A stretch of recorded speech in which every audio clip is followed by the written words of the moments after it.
Well, this is what we're talking about for a full load. Let's go and get her delivered here. They're running out of room at this place. Delivered a whole bunch of stuff here. You know, a good way to start off a Monday is to be wearing Crocs. Not because I want to. It's because the first thing I did this morning was step in dog shit. And the only other shoes I had with me are Crocs. So the sneakers are staying in the bed of the truck. And I'll just deal with Crocs for a couple hours. Last thing I'm gonna do is get that all smushed in the carpet of my truck. We're in the 7.3 today. And I wanna talk to you guys a little bit about, I get this question a whole lot. So I'm gonna try to elaborate and help some people out. Is to like, there's a lot of guys out here that want to stay non-CDL for, and I'm not here to say for whatever reason. I'm not one of those guys on Facebook that you ask a simple question and all they tell you to do is get a CDL, or say because something happened is because you didn't have a CDL. It is what it is. We're going to talk about like how to survive. If that's the route you're going, you know, could be because of a medical condition, or whatever it may be. I'm not here to judge, or I'm just here to help. So we'll talk about like things I think you need to do to be able to survive. And I mean, this kind of applies to people leasing on to a company. You know, I get a lot of people that want to lease on, but it's like not feasible for, like, if you only want to haul cars or only want to haul freight, or like, it's not feasible for everybody to make money in certain situations like that. So we'll do a little explaining. I've got some things to do today, which kind of applies to how you may be able to make this work, especially if you're going to go out and start your own company, your own insurance, and do everything yourself. So we're just waiting for a forklift driver. There's a forklift that's big enough to get this thing off. When they have this single bed, it's I don't know if they have the measurements on here or not. No, but it was only 450 pounds, 410 for the bed and 50 pounds for the mounting kit, which they always round up and always have pretty good weight estimates to make sure. If I was hauling a full truckload of these, I would at least have some idea of how much it weighed. But let's wait for somebody to get us unloaded. It's first thing Monday morning, and we'll continue on our day. Got all kinds of different companies of truck beds here. They just don't have trucks to put them on. Alrighty, so we just got that. Ignore that ABS light. I'm getting it fixed. Don't worry about it. I'm just waiting for parts to get here. We are headed home currently. Empty flatbed behind us. And this is how I diversify to pretty much keep I guess a deeper catalog of direct customers. I'm running back to the house right now to grab the enclosed trailer, and we are going to move a 58 Corvette and up from a customer's house to a restoration facility. So I am rushing back now. It's like 40 miles each way this morning, and then outside of, I would say, like Annapolis, Maryland is where we're going to be picking up a 58 Corvette. Well, excuse me, I had time to stop at home and eat lunch today, which is nice. Nice to be able to make a nice warm lunch at the house. Just going to hop in the mega cab here and go pick up a 58 Corvette. Just confirm with the customer and the shop that I can pick it up and deliver it. Because here's a point I'm going to make with the topic of this video about how to survive, either, and it doesn't just apply to non-CDL. I would say it may apply to be like more being local, is like just being able to diversify what you can haul. This load that I'm picking up is enclosed in and up. Customer wants both enclosed in and up, and it comes with spare parts.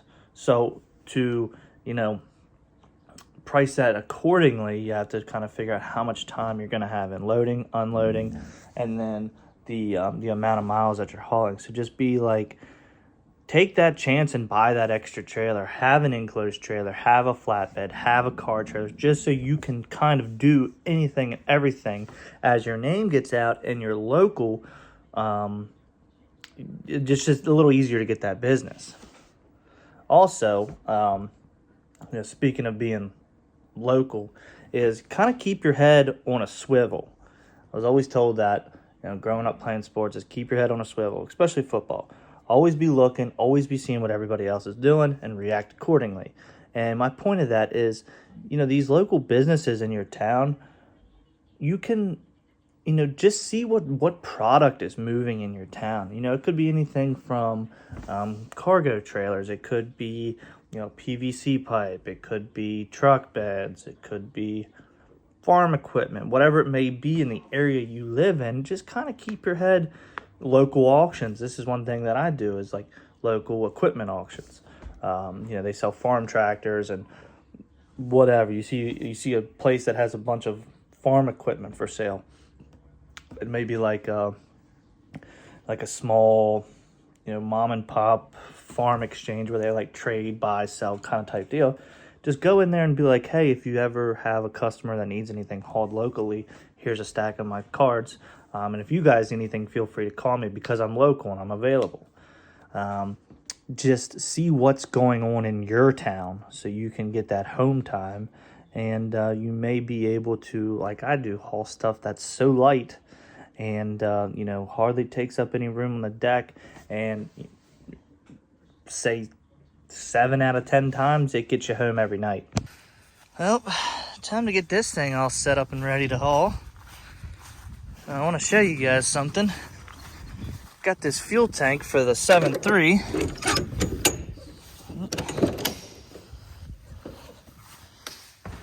Look at this. Refurb tank. Got it for free because it had a crack in it. There was feet on the back here, and right where the feet were on the back, it cracked the tank. So I took it to this guy that's a welder and fabricator. And the drain was on the bottom, so he put the drain on the side.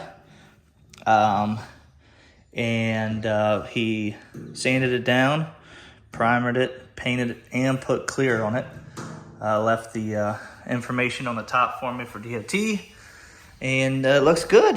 So we're going to put that and get that mounted up in the 7.3. I think this is like 30-some gallons, 36 gallons, yeah.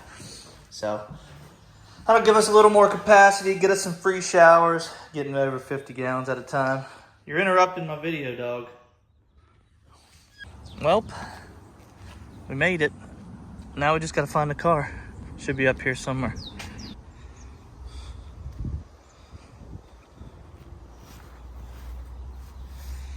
Nope, here she is. Guess they're taking this to get her restored. Glad we're transporting this enclosed though, with that top like that, and just with the age of the car, if something falls off, at least it'll be in the trailer. I'm gonna push it down my trucks. See the back of it down there? He just got his driveway done. We don't want to mess up the driveway. Well, we're locked and loaded. Let's get this thing up to Hagerstown. Whew. Of course, it's about the hottest day of the year, and I've been saying that for the last week, but about 100% humidity. Oh, but anyways, awesome people. Got that thing loaded up. They helped me push it to the end of the driveway because they got their driveway just repaved, so they didn't really want anything on the driveway, which I completely understand because it's a massive driveway. They spent quite a bit of money on that driveway. Whew. So they helped me push it down. I know I don't have tire pressure sensors. Leave me alone. They helped me push it down, and then we just hooked the winch to it, and it rolled fine. So we rolled it up in there. I go in. He's like, "How do you want paid? Credit card or check?" I said, "Just check's fine." Go in through the front door of this beautiful house, like old. It's all out. Exterior is like wood. Go in. He says, "You can come in. Go into the kitchen." You stand in the kitchen and you overlook an indoor swimming pool. I was like, holy crap, what I would do to dive into that thing right now. He's like, go ahead, jump in if you want. I'm like, no, I gotta get on the road. All right, so this was only an 86-mile tow, which isn't too bad. We're in Hagerstown right now, about 4 miles away from dropping this thing off. But I wanted to make another point on this video is do things that others aren't willing to do. A lot of people will just want to be that person that shows up, strap and go. If it doesn't run, they're not touching it. I found great success and great customers just kind of being, willing to do what others won't.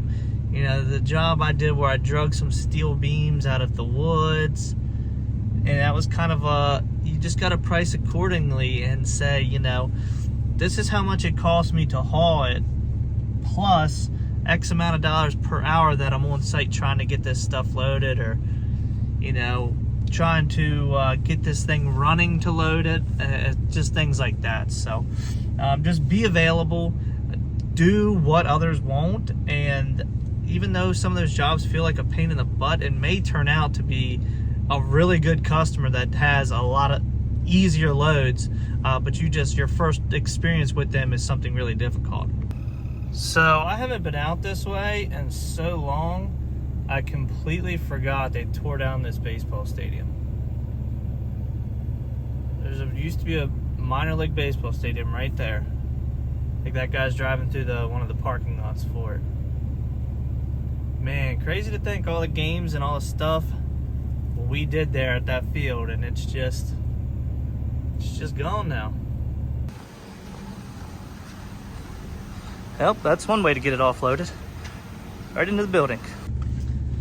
Well, just like that, done for the day. Home before 4 o'clock, 3:52. Left the house at about 8 this morning, and we met our daily. I try to make, after fuel, I try to at least make like $1,000 a day when I'm working. Insurance isn't cheap, equipment's not cheap. It's like, for instance, this Corvette that I moved, the guy had got a quote from a local rollback company because it didn't run, wasn't really sure how it moved, and the drop-off location you see in the video is downtown and is backed into a warehouse. So you're not going to get a regular car hauler in there. And I think he said they quoted him like $750. It's 86 miles. I was like, Jesus. I was like, well, I'll do it for $600. Just gotta make it worth my time. Even though it's a short 86-mile run, you figure I picked it up at noon, so it took 4 hours. It took 5 hours from the time I left my house to get there and get back to the house, about 5 hours. So that's one thing you can do, is just sell yourself on, just be like, listen, I think I can get this done, but this is what it's going to take for me to get it done. And when someone's like, I can find somebody to do it cheaper, just let them go. You don't need customers that are just going to beat you down into the ground over your price. Just let them go, and there'll be people that are willing to pay what you want and what you're actually worth. So that's it for today, guys. We'll see you tomorrow.